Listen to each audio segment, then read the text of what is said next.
Hello students, हमारा आज का जो टॉपिक है path of A charged particle in a magnetic field. यानी हमें क्या करना है, किसी चार्ज पार्टिकल को मैग्नेटिक फील्ड के अंदर डिफरेंट पोजीशन के अंदर थ्रो करना है, यानी फेंक देना है। और उसके बाद हम उसकी ट्रेजेक्ट्री यानी उसके रास्ते के बारे में बताएंगे कि वो किस प्रकार के रास्ते के थ्रू वहाँ चलता है। ठीक है, तो हम आज के इस टॉपिक के अंदर टोटल 3 केस कवर करेंगे। तो देखिए, फर्स्ट केस हमारा case 1, when theta is equal to 0 degree और 180 डिग्री। ये दोनों में एक साथ इसलिए करवा रहा हूँ क्योंकि इन दोनों के अंदर जो रास्ता है चार्ज पार्टिकल का वो सेम रहता है। तो जब कोई चार्ज पार्टिकल मैग्नेटिक फील्ड में चलता है तो उसके ऊपर कितनी फोर्स लगती है, F is equal to FM q v B sine of theta. ये फोर्स उसके ऊपर अप्लाई होती है। तो फर्स्ट केस के अंदर मैंने थीटा को 0 डिग्री या 180 डिग्री लिया है। थीटा 0 डिग्री होने का मतलब क्या है, थीटा किसके बीच का एंगल था, theta is the angle between V and B। Theta is angle between V and B। वहाँ पर मैंने लिखा है इसको। थीटा 0 मीन वेलोसिटी यानी motion of charge particle and magnetic field, ये एक दूसरे के पैरेलल हैं। तो मैंने ये यहाँ पर शो किया है, जिधर वेलोसिटी है उधर ही क्या है आपका मैग्नेटिक फील्ड। थीटा 180 का मीन क्या है, जो वेलोसिटी है वो एंटी पैरेलल है मैग्नेटिक फील्ड के। अगर मैं वेलोसिटी को अलोंग पॉजिटिव एक्स एक्सिस ले रहा हूँ चार्ज पार्टिकल की, तो जो मैग्नेटिक फील्ड है वो अलोंग नेगेटिव एक्स एक्सिस, ये एंटी पैरेलल हो गई। तो इस केस में देखिए क्या होगा, फोर्स का फॉर्मूला क्या है, q v B sine of theta. तो जब एंगल 0 है तो यहाँ पर मैंने थीटा की वैल्यू 0 पुट कर दी, q v B sine of 0। और 180 है तो मैंने थीटा की जगह Q v B sine of 180 degree. तो दोनों केस में चाहे मैं बात करूँ साइन 0 की, साइन 0 की वैल्यू भी 0 है और साइन ऑफ 180 डिग्री की वैल्यू भी कितनी है, 0। तो जो मैग्नेटिक फोर्स आई बेटा वो दोनों ही केस में कितनी आई, 0। अब आपको पाथ बताना है कि उस चार्ज पार्टिकल का पाथ कैसा होगा। तो हम ये कहेंगे कि इन दोनों सिचुएशन के अंदर जब थीटा 0 डिग्री है या 180 डिग्री है, चार्ज पार्टिकल का जो मोशन जैसा है वैसे के वैसे बना रहेगा। यानी मैग्नेटिक फील्ड की फोर्स के कारण, ये थी ना मैग्नेटिक फोर्स, इसके कारण उसके रास्ते के अंदर कोई चेंज नहीं आएगा। तो हम सिंपली कह सकते हैं कि ये जैसे स्ट्रेट लाइन में इस तरफ चल रहा था, it will continue to move in a straight line, हमेशा स्ट्रेट लाइन में चलता रहेगा। मैग्नेटिक फोर्स की वजह से उसके रास्ते में कोई चेंज नहीं आएगा। इसी प्रकार यहाँ पर तो path of charge particle will be A straight line. आपका जैसा भी पाथ हो, अगर इस तरह का पाथ है, ये वेलोसिटी है, इसके पैरेलल मैंने मैग्नेटिक फील्ड ले लिया या इसके एंटी पैरेलल मैग्नेटिक फील्ड ले लिया, तो उसका जो चार्ज पार्टिकल का पाथ था इनिशियली वैसे के वैसे रहेगा। यानी it will continue to move in a straight line. ये फर्स्ट केस है बेटा आपका। तो फर्स्ट हमने ये कवर कर लिया। अब इसके बाद हम यहाँ प्रोसीड करते हैं case number 2, when theta is equal to 90 degree. Theta किसके बीच का एंगल है, फिर मैंने लिखा theta is the angle between velocity and magnetic field. यानी चार्ज पार्टिकल का मोशन और मैग्नेटिक फील्ड जब एक दूसरे के परपेंडिकुलर हों, 90 का मीन क्या होगा, परपेंडिकुलर। तो theta 90 mean velocity is perpendicular to magnetic field. देखिए फोर्स क्या होगी, q v B sine of 90। Sine 90 कितना होता है बेटा, 1। तो ये फोर्स होगी क्यू वी बी। अब इसका पाथ देखना है आपको, पाथ किस प्रकार का होगा। तो इसको समझिए, डायग्राम के थ्रू इसको हम समझते हैं। मैंने एक यूनिफॉर्म मैग्नेटिक फील्ड लिया जो कि इस प्लेन के अंदर की तरफ है। ये क्रॉस जो रेड वाली पोजीशन है वो एक यूनिफॉर्म मैग्नेटिक फील्ड को रिप्रेजेंट कर रही है into the plane of paper, ऐसे अंदर की तरफ मैग्नेटिक फील्ड। और चार्ज पार्टिकल का जो मोशन है, अगर मैं रेड वाले मार्कर से ऐसे दिखाऊं, ऐसे अंदर की तरफ मैग्नेटिक फील्ड, और चार्ज पार्टिकल का मोशन मैं ब्लू से अगर दिखाऊं तो आप इसको समझिए, ये अंदर की तरफ है। जब कोई चार्ज पार्टिकल ऐसे चल रहा है, देखिए ऐसे चल रहा है, ऐसे चल रहा है, कोई भी पोजीशन में से, तो इसका मोशन हमेशा क्या है, मैग्नेटिक फील्ड के परपेंडिकुलर, यानी V और B के बीच का हमेशा का एंगल कितना है बेटा, ये 90, जब वो ऐसे मूव करेगा। समझ में आया आपको? ये मैग्नेटिक फील्ड है ऐसे अंदर की तरफ। और ब्लू वाला क्या है, वेलोसिटी चार्ज पार्टिकल की, क्यू चार्ज V वेलोसिटी से जब ऐसे चल रहा है एंगल 90, तो ये हमेशा एंगल कितना रहेगा, यहाँ पर देखिए ये 90 डिग्री एंगल। फोर्स देखते हैं हम, ये क्यू है। मैंने दो तरीके बताए थे मैग्नेटिक फोर्स को निकालने के, एक तो फ्लेमिंग का लेफ्ट हैंड रूल और एक था भाई क्रॉस प्रोडक्ट। क्रॉस प्रोडक्ट से कैसे निकालते हैं, डायरेक्शन अगर आपको देखनी हो, FM की डायरेक्शन, क्या था फॉर्मूला, यहाँ लिख देता हूँ मैं, मैग्नेटिक फोर्स वेक्टर की फॉर्म में, q V vector cross B vector. आप अपने राइट हैंड को कर्ल करिए from V to B, thumb किसकी डायरेक्शन देगा, मैग्नेटिक फोर्स की। यहाँ ये वेलोसिटी, B कहाँ है, नीचे की तरफ, तो ऐसे करवाना है आपको, ऐसे V से B की तरफ। थंब कहाँ है, ऊपर की तरफ। तो यहाँ पर जो फोर्स लगेगी, मैं बात करूँ यहाँ पर इस चार्ज पार्टिकल के ऊपर, वो कहाँ लगेगी, ऊपर की तरफ। ये force magnetic force FM। Left hand rule से भी आप देख लीजिए, फ्लेमिंग का लेफ्ट हैंड रूल, ये पॉजिटिव चार्ज का motion of positive charge, magnetic field, force. Magnetic field कहाँ है, अंदर की तरफ, magnetic field, motion of positive charge इधर, पॉजिटिव चार्ज क्या वो इधर चल रहा है, तो फोर्स कहाँ लगेगी, ऊपर की तरफ, ये F।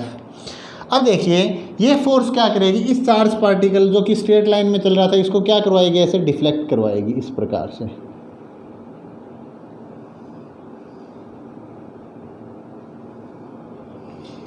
जैसे यहाँ डिफ्लेक्ट होगा, तो इस पोजीशन के ऊपर जैसे ही पहुँचा, तो मैं क्या बात करूँगा, देखो आप यहाँ से भी देखना चाहो, बीच की पोजीशन, जितनी मर्जी पोजीशन के ऊपर आप फोर्स देख सकते हो, क्या रहेगा, यहाँ पर ये वेलोसिटी है, ये डायरेक्शन है वेलोसिटी की, इधर चल रहा है, टेंजेंट होगी ना।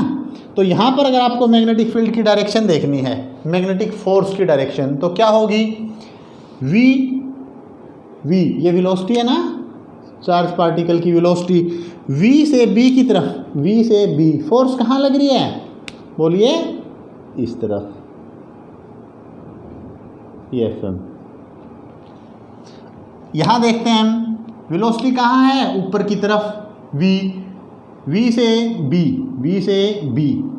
कहाँ जा रहा है, हम इधर राइट साइड, लेफ्ट साइड में, इस तरफ, FM। तो अब ये फोर्स क्या करेगी बेटा, इसको इधर लेके आएगी, जो ऊपर की तरफ जा रहा था इसको इधर टर्न करवाएगी। तो यहाँ से अगर मैं बात करूँ, तो ऐसे चार्ज पार्टिकल का मोशन इस प्रकार। अब यहाँ देखना चाहो तो यहाँ भी देख सकते हो, जितनी मर्जी पोजीशन पर देखो, ये वेलोसिटी है बेटा, V से B, ये V है, ऊपर की तरफ क्या है, अब ये वेलोसिटी इधर है, V से B, ये था आपका, ये मैग्नेटिक फोर्स FM। अब यहाँ देखिए, V से B कहाँ है, अंदर की तरफ, V से B, थंब कहाँ गया, नीचे की तरफ। तो ये मैग्नेटिक फोर्स, ठीक है। तो ये फोर्स इसको क्या करेगी, स्ट्रेट लाइन की बजाय ऐसे डिफ्लेक्ट करवा देगी, ऐसे, ठीक है। तो कैसा होगा इसका पाथ, देखिए, जब ये यहाँ पर आया, अगर इसकी वेलोसिटी चेक करनी है आपको, यहाँ पर, यहाँ देखिए आप, वेलोसिटी नीचे की तरफ, B कहाँ है, अंदर की तरफ, V से B, थंब कहाँ जा रहा है, इस तरफ। तो ये मैग्नेटिक फोर्स की डायरेक्शन होगी FM। अब चार्ज पार्टिकल इधर जा रहा है, ये जो फोर्स है इसको नीचे जाने के बजाय कहाँ, ऐसे डिफ्लेक्ट करवा देगी, ऐसे। तो पाथ किस प्रकार का है, हमने हर पॉइंट के ऊपर डायरेक्शन निकाल के देखी। आप यहाँ भी देख सकते हो, ये वेलोसिटी बेटा, यहाँ पर जो फोर्स की डायरेक्शन आएगी FM, इधर आएगी। मैं ये देख रहा हूँ कि इस केस में जो फोर्स लग रही है वो एक फिक्स पॉइंट की तरफ लग रही है। इस फिक्स पॉइंट को आप C बोल दो बेटा, और इस तरह का जो फोर्स होता है वो पार्टिकल को किस में मूव करवाएगा, force acting toward a fix point, वो इसको सर्कुलर पाथ में मूव करवाएगा। तो जब थीटा 90 डिग्री होगा तो जो चार्ज पार्टिकल है वो किस में मूव करेगा, सर्कुलर पाथ के अंदर। तो the path will be a circle. आपने फ्लेमिंग का लेफ्ट हैंड रूल लगा के भी डायरेक्शन देख सकते हो फोर्स की। एफ एम हर बार एक फिक्स पॉइंट की तरफ एक्ट कर रहा है, उस फिक्स पॉइंट को हम क्या करें, सी। अब आपको क्या करना है, पाथ जब सर्कल हो गया तो सर्कल की आपको 4 चीज़ें फाइंड आउट करनी है। Radius, radius of this circle small r से डिनोट कर रहा हूँ। और इस चक्कर को पूरा करने में, एक चक्कर को पूरा करने में जितना टाइम लगेगा उसका टाइम पीरियड निकालना है आपको, फ्रीक्वेंसी निकालनी है और एंगुलर फ्रीक्वेंसी। तो देखो मोशन के हमने टोटल कितने केस पढ़ लिए बेटा, 2। एक केस हमने 0 180 पर पढ़ा, स्ट्रेट लाइन चल रहा था। जब 90 डिग्री पर होगा तब जो पाथ है चार्ज पार्टिकल का वो एक सर्कल होगा। उस सर्कल की 4 चीज़ें आपको फाइंड आउट करनी हैं। तो 1 बाय 1 हम इसको डिस्कस करते हैं। अब बेटा यहाँ देखते हैं हम। सबसे पहले तो ये बात आई बेटा कि इस चार्ज वाले पार्टिकल को सर्कुलर पाथ के अंदर कौन मूव करवा रहा था। देखो और तो कोई फोर्स है ही नहीं, यहाँ पर सिर्फ मैग्नेटिक फोर्स लग रही थी। ये देखो मैग्नेटिक फोर्स ऊपर की तरफ, यहाँ ये सेंटर की तरफ मैग्नेटिक फोर्स है। तो ये मैग्नेटिक फोर्स जो है इस चार्ज पार्टिकल को सर्कल में घुमा रही है। तो path is circular and F M magnetic force gives centripetal force. यही क्या दे रही है उसको, सेंट्रीपिटल फोर्स। तो मैं ये कह सकता हूँ मैग्नेटिक फोर्स वो है किसके इक्वल हो जाएगी, सेंट्रीपिटल फोर्स के। और मैग्नेटिक फोर्स आपने निकाल रखी है, थीटा जब 90 डिग्री होता है तो कितनी होती है magnetic force, q v B. Centripetal force का फॉर्मूला ये है, कोई भी चार्ज पार्टिकल हो या कोई भी ऑब्जेक्ट हो उसको सर्कल में घूमने के लिए सेंट्रीपिटल फोर्स चाहिए और वो होती है mv²/r। तो यहाँ से मैग्नेटिक फोर्स जो है वो सेंट्रीपिटल फोर्स प्रोवाइड करवा रहा है। ये दोनों इक्वल हो गए बेटा। आर को मैं ऊपर लेके आऊँगा और क्यू वी बी को नीचे लेके जाऊँगा।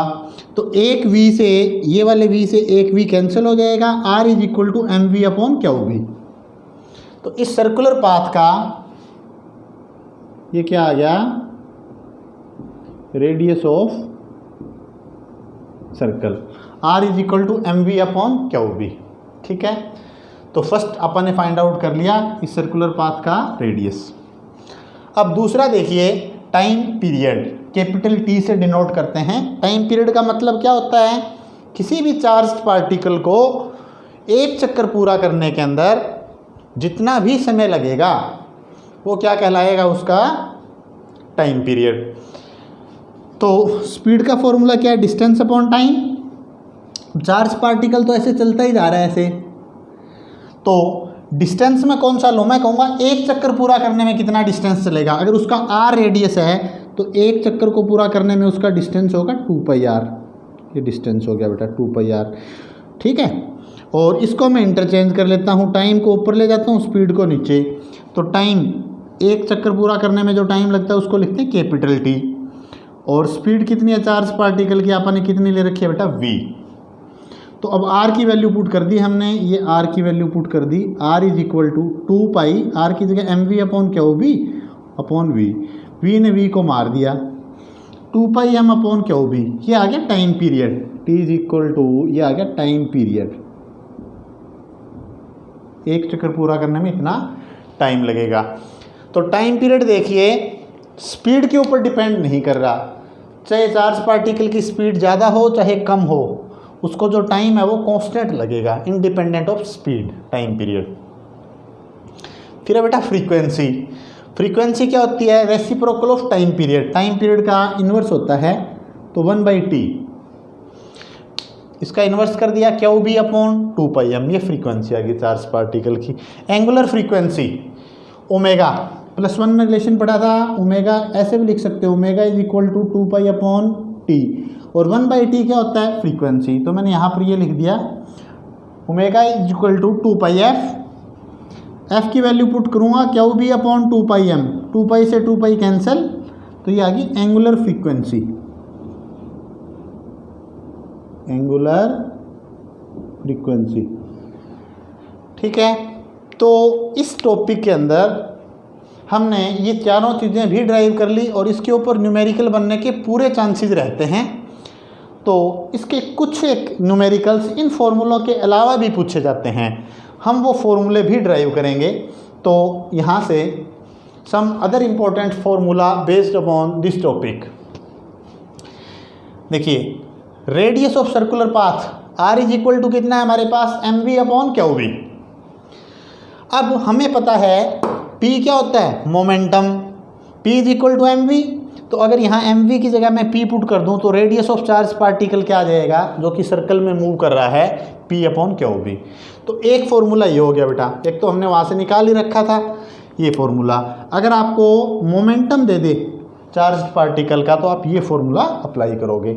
कई बार क्या करता है वो काइनेटिक एनर्जी भी गिवन कर देता है आपको, भी कोई चार्ज पार्टिकल इतनी काइनेटिक एनर्जी के साथ मूव कर रहा है, बताइए रेडियस क्या होगा।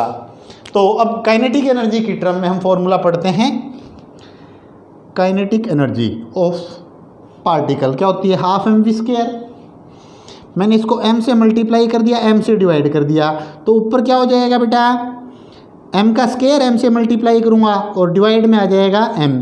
तो एम वी का whole square divide by 2m। यहाँ मैंने क्या किया, मैं लिख देता हूँ, m से मल्टीप्लाई कर दिया और m से क्या कर दिया, डिवाइड। तो एम वी क्या होता है, p मोमेंटम, तो p स्क्वायर अपॉन 2m।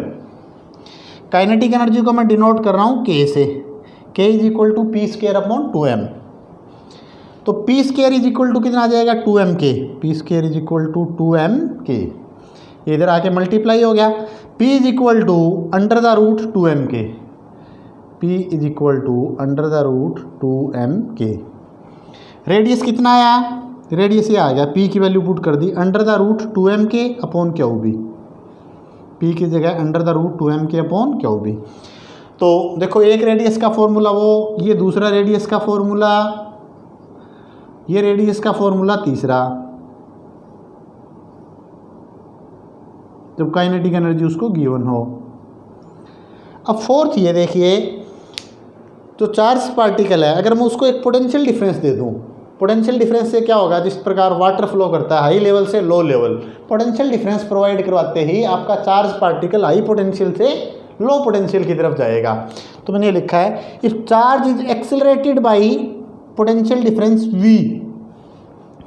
ये है क्यू चार्ज, इसका पोटेंशियल कितना है v, यहाँ पोटेंशियल कितना है 0, तो हाई पोटेंशियल से किसकी तरफ दौड़ेगा, लो की तरफ। तो क्या होगा, इसको जो वर्क डन होगा वो किस में कन्वर्ट हो जाएगा, काइनेटिक एनर्जी में। हाई पोटेंशियल से लो पे जाएगा, वर्क करना पड़ेगा, वो वर्क डन किस में कन्वर्ट हो जाएगा, काइनेटिक एनर्जी के अंदर। तो काइनेटिक एनर्जी की टर्म में रिलेशन निकालना है, ये पड़ा हमारे पास काइनेटिक एनर्जी का, तो वर्क निकालेंगे और उसको काइनेटिक एनर्जी की जगह पुट कर देंगे। तो पोटेंशियल का फॉर्मूला क्या होता है बेटा, W अपॉन क्यू, भी पोटेंशियल डिफरेंस V है, V is equal to W upon q. अब वर्क डन किसकी इक्वल है, काइनेटिक एनर्जी के, तो W की जगह क्या पुट कर दिया, K अपॉन क्यू। तो यहाँ से क्या आ गया बेटा, K is equal to q v, K is equal to q v.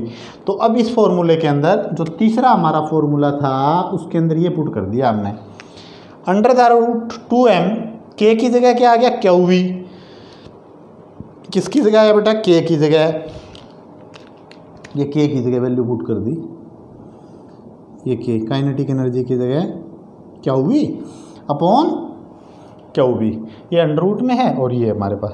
तो अब आपको रेडियस टोटल कितने तरीके से पूछा जा सकता है बेटा, चार मेथड से रेडियस पूछ सकता है। चारों से हम इसका क्या निकाल लेंगे अब, रेडियस। ठीक है, यहाँ तक क्लियर है आपको। स्क्रीन को पॉज करके बेटा दोनों नोट कीजिए, उसके बाद हम इसके कुछ न्यूमेरिकल्स देखते हैं।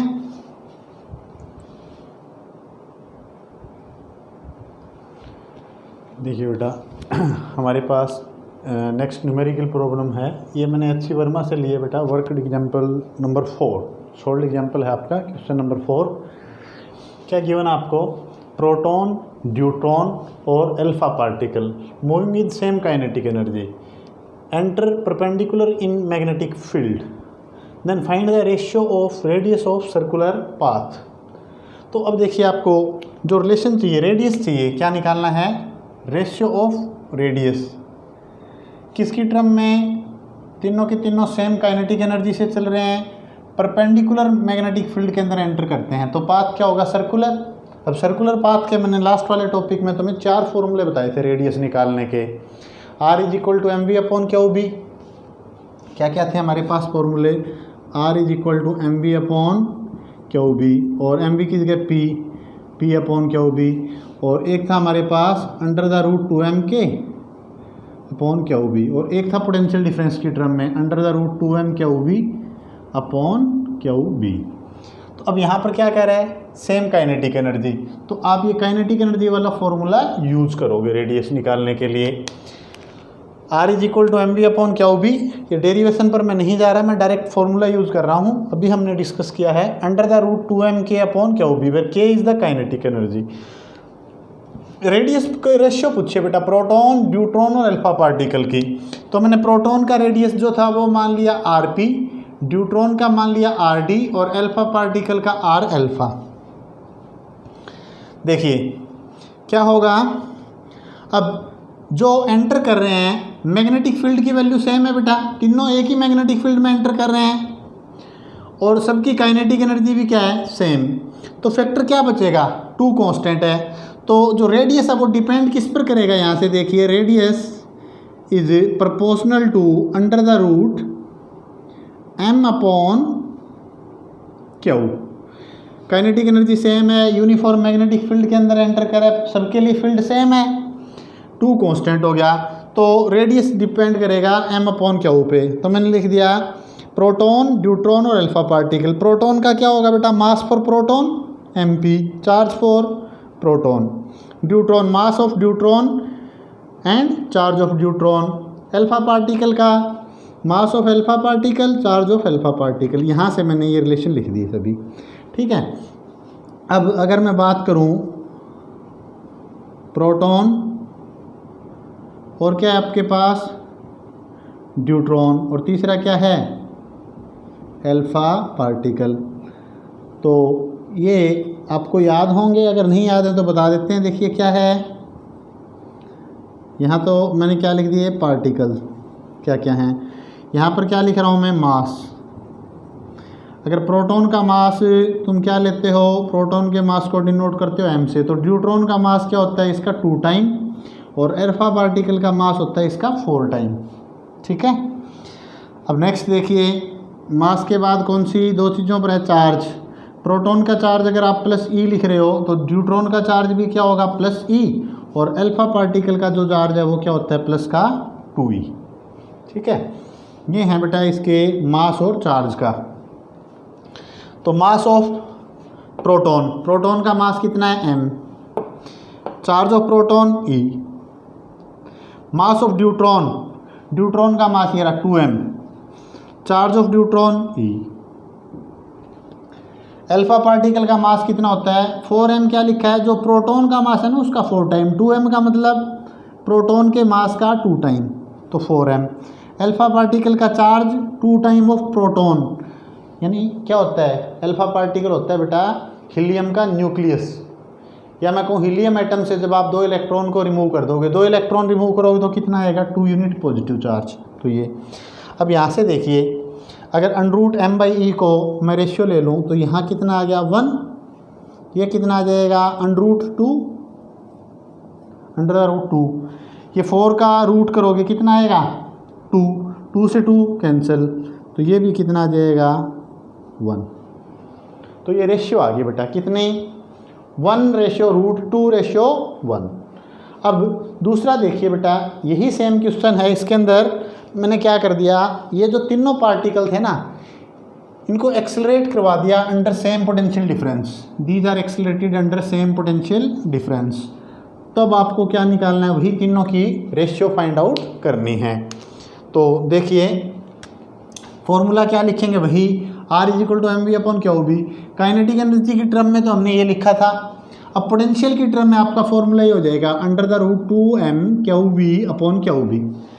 अभी करवाया है मैंने आपको, इससे पहले हमने पढ़ा है जस्ट अब इसको ऐसे लिखा जा सकता है कि कैसे, देखिए ऊपर क्या है अंडर द रूट क्यू, नीचे क्या है बेटा क्यू, तो इस क्यू को क्या लिख सकता हूँ मैं अंडर रूट क्यू, ये हो गया रूट क्यू, एक रूट क्यू से रूट क्यू कैंसिल, तो मैंने सारे का रूट कर दिया, ऊपर वाले क्यू को कैंसिल कर दिया, नीचे अब इसका स्केयर रूट कर रहा हूँ तो मैंने बी का क्या लिख दिया स्केयर, बोलो ठीक है, ऐसे लिखा जा सकता है। अब फिर वही निकालना है आपको, यहाँ देखिए अब पोटेंशियल डिफरेंस क्या है सेम, वी सेम हो गया, मैग्नेटिक फील्ड पहले ही क्या दे रखा था यूनिफॉर्म, टू भी कांस्टेंट है, तो यहाँ से जो रेडियस आया वो किसके प्रोपोर्शनल आया under the root M upon under the root Q, under root M upon root Q, बोलो ठीक है, कितना आ गया बेटा root M upon root Q, तो क्या आ जाएगा रेडियस ऑफ सबसे पहले किसका था proton, radius of neutron and radius of alpha particle, तो क्या लिखूंगा mass of proton charge of proton का रूट, दोनों का रूट है बेटा, न्यूट्रॉन का क्या लिखूंगा बोलो mass of neutron divide by charge of neutron ratio mass of alpha particle charge of alpha particle. अब प्रोटॉन का मास अभी लिखा है आपने, प्रोटॉन का मास m और charge e under root M E, neutron का क्या हो जाएगा under the root 2m upon e, इसका कितना हो जाएगा अल्फा पार्टिकल का 4m 2e अंडर रूट, क्या आ जाएगी वैल्यू, इसको अगर मैं 1 लिखूं ये कितना हो जाएगा रूट 2, ये भी क्या हो जाएगा रूट 2। तो ये हमारे पास दो बेस के ऊपर, एक तो पोटेंशियल डिफरेंस सब सेम दिया हुआ था और एक सेम काइनेटिक एनर्जी, तो दोनों हमने क्वेश्चन कर लिए। एक हम एच सी वर्मा की प्रॉब्लम और लेते हैं बेटा, इसको नोट कीजिए आप। नेक्स्ट न्यूमेरिकल देखिए, a charge Q enter in magnetic field B with velocity v as shown in diagram, ये आपको डायग्राम में गिवन है। Find the time spent by charge particle in magnetic field, ये आपका क्वेश्चन है H C Verma solved example number 7th question मैंने लिया है यहाँ पर। देखिए बेटा अच्छा क्वेश्चन है, ये एक यूनिफॉर्म मैग्नेटिक फील्ड दे रखा है जो प्लेन के अंदर की तरफ है, इनवर्ड डायरेक्शन के अंदर। कोई क्यू चार्ज पार्टिकल है वो v वेलोसिटी के साथ थीटा एंगल के ऊपर मैंने कंसीडर कर लिया, हालांकि एच सी वर्मा में ये एंगल गिवन है आपको 45, बट मैं एक जनरल एंगल ले रहा हूँ थीटा एंगल। थीटा एंगल के ऊपर चार्ज पार्टिकल मैग्नेटिक फील्ड के अंदर एंटर कर रहा है। तो अब आप इसको समझिए बेटा, रेड वाला ये अंदर की तरफ है, अब चार्ज पार्टिकल इसके साथ थीटा एंगल के ऊपर एंटर कर रहा है, ऐसे देखिए ये, तो एंगल देखिए बेटा ये है, ये मैग्नेटिक फील्ड अंदर की तरफ इस टाइप से क्या हो गया परपेंडिकुलर हो गया बेटा, 90 डिग्री के ऊपर हो गया। देखो तो चार्ज पार्टिकल जब 90 पे एंटर करेगा तो उसका पाथ किस तरह का होगा, सर्कुलर पाथ, ठीक है। तो अब वो कंप्लीट सर्कल बनेगा नहीं बनेगा हमें नहीं पता, हम क्या करते हैं जैसे यहाँ से एंटर किया, हमें पता है जैसे यहाँ से एंटर करता है तो वही फॉर्मूला बेटा, फ्लेमिंग का लेफ्ट हैंड रूल लगा लो या v क्रॉस b लगा लो। v क्रॉस b करके देखता हूँ, v पॉजिटिव चार्ज है ना क्या, v क्रॉस b फोर्स कहाँ लग रही है ऊपर की तरफ, तो यहाँ पर जो फोर्स लगेगी इस चार्ज पार्टिकल के ऊपर की तरफ लगेगी, तो वो स्ट्रेट ऐसे जाने के बजाय ऐसे जा रहा था ना, तो वो फोर्स इसके इधर लगेगी। तो इस चार्ज पार्टिकल का जो पाथ है जिसकी वेलोसिटी कितनी थी, यहाँ पर वेलोसिटी थी v, वो उसको इस प्रकार से यहाँ मोड़ देगी, ठीक है, ऐसे मोड़ देगी। लगातार क्या होता जाएगा, अगर यहाँ पर वेलोसिटी देखनी है आपको, मैं बात करूँगा v क्रॉस b, अब ये फोर्स कहाँ लगेगी इस तरफ, फिर यहाँ आएगा, यहाँ पर देखूँगा ये फोर्स इस तरफ, इस तरह से लगातार पाथ क्या होता रहेगा उसका इस टाइप से, ठीक है। समझ में आ रहा है आपको, यहाँ पर वेलोसिटी है, जैसे ये वेलोसिटी होगी ऊपर की तरफ v क्रॉस b, तो ये फोर्स लगेगी इधर, यहाँ पर इधर, तो ये फोर्स कहाँ लग रही है यहाँ पर, अगर v क्रॉस b करूँगा तो ये फोर्स, तो ये लगातार इसका पाथ कैसा बनता जाएगा सर्कुलर। तो इस पाथ को मैंने यहाँ पर बनाया है बेटा, ठीक है। वेलोसिटी कितनी थी चार्ज पार्टिकल की v, तो ये फोर्स इसको लगातार ऐसे क्या करवाती रहेगी, बेंड। इसका जो सर्कल का कुछ पार्ट बनेगा इसके अंदर, जितने एंगल के ऊपर वो एंटर कर रहा है, कितने एंगल पर, थीटा पर, तो ये एंगल थीटा है तो ये भी कितना होगा, थीटा। अब सिमेट्री जो है वो मेंटेन है, तो जितने एंगल के ऊपर वो एंटर कर रहा है उतने एंगल के ऊपर वो मैग्नेटिक फील्ड को क्या करेगा, लेफ्ट आउट, उतने एंगल पर वो छोड़ देगा मैग्नेटिक फील्ड को। तो थीटा एंगल से एंटर किया तो मैं ये मान रहा हूँ जब वो मैग्नेटिक फील्ड से बाहर निकल रहा है तो ये एंगल भी कितना है, थीटा। आपको यहाँ से लेकर यहाँ तक जितना टाइम उसने मैग्नेटिक फील्ड के अंदर गुजारा वो फाइंड आउट करना है। Find the time spent by charged particle in magnetic field. समझ में आया? तो डायग्राम तो समझ में आ गया। अब यहाँ पर क्या करता हूँ बेटा मैं, देखिए अगर ये एंगल कितना होता, 0 डिग्री होता, 0 होता तो क्या बनना था, ये एंगल 0 होता। ऐसे अगर कोई चार्ज पार्टिकल एंटर करता तो उसका पाथ क्या बनना था, सेमी सर्कुलर। बट यहाँ एंगल थीटा दे रखा है, तो आप देखिए इसका जो सर्कल का कुछ पार्ट बनेगा, तो यहाँ पर मैंने मान लिया कि इधर कोई भी पॉइंट मान सकते हो, इस साइड में आप ये क्या बनेगा, मान लिया उस सर्कल का सेंटर बनेगा सी, ठीक है। तो कितना टाइम उसने गुजारा वो आपको क्या करना है, फाइंड आउट करना है मैग्नेटिक फील्ड के अंदर, जब यहाँ से लेके यहाँ तक वो इसके अंदर रहा। तो देखिए अब इसको समझिए बेटा, देखिए मैं दोबारा से करता हूँ यहाँ, ये एंगल आपको गिवन है, कितना एंगल है ये, थीटा। यहाँ से नहीं तो आप यहाँ से समझ लीजिए, ये एंगल कितना है बेटा, थीटा एंगल आपका। ये फोर्स वाले कंपोनेंट में एक बार अब कर देता हूँ। अब अगर मैं बात करूँ तो ये इसका रेडियस ले लिया मैंने, यहाँ से सर्कुलर पाथ का ये रेडियस है, ये सेंटर था सपोज करो, यहाँ पे ये क्या था, सेंटर, और ये ले लिया रेडियस सर्कुलर पाथ का। तो ये वेलोसिटी है बेटा, ये क्या होगी, टेंजेंट इसके पाथ के, भी सर्कल है तो इस प्रकार सर्कुलर पाथ में ये एंगल कितने का बनेगा, एग्जैक्ट पूरा एंगल ये 90 का है ना, 90 का बनेगा। और यहाँ से अगर देखूँ तो ये वाला एंगल भी कितने का है, 90 का। ये एंगल कितना है, 90। तो ये थीटा है, तो ये बचा हुआ एंगल कितना हो गया बेटा, ये ऊपर वाला एंगल, ये वाला एंगल जो अगर मैं बात करूँ, ये वाला एंगल, ये एंगल हो गया 90 माइनस थीटा। ये टोटल कितने का है, ये वाला टोटल एंगल है 90 डिग्री का। तो ये 90 माइनस थीटा है, तो ये एंगल कितना हो गया, अभी यहाँ से लेकर यहाँ तक का ये एंगल थीटा। समझ में आया आपको? देखिए क्या था बेटा, ये कंप्लीट एंगल यहाँ से लेकर यहाँ तक का एंगल ये 90 था, ये एंगल आपको थीटा गिवन है, तो बचा हुआ ये एंगल कितना हो गया, यहाँ से यहाँ तक का ये हो गया 90 माइनस थीटा। अब आपको ये भी पता है भी ये टेंजेंट है, सर्कुलर पाथ है, इस पर आपने क्या खींचा, कोई टेंजेंट, और ये रेडियस, ये एंगल एग्जैक्ट कितने का बनेगा, पूरा 90। तो ये 90 है, ये 90 माइनस थीटा है, तो ये एंगल कितना हो गया, थीटा।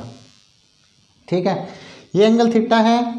तो इसी प्रकार ऊपर वाला निकाल दोगे तुम, यहाँ से गया इस प्रकार चार्ज पार्टिकल, सिमेट्री को मेंटेन रखे हुए है, तो क्या होगा बेटा, जितने एंगल पर एंटर किया था उतने एंगल से बाहर हो जाएगा, थीटा। ये एंगल भी कितना, थीटा। उसी प्रकार आप प्रूव कर दोगे, ये वाला एंगल भी कितना रहेगा आपका, थीटा रहेगा। ठीक है, तो सेंटर के ऊपर एंगल कितना बना, ये एक ट्रायंगल ले लिया आपने यहाँ से, ये वाले ट्रायंगल, या मैं इस ट्रायंगल की बात करूँ, ये डायग्राम मैंने यहाँ थोड़ा बड़ा दिख रहा था, यहाँ बना दिया है मैंने। कितना हो जाएगा बेटा,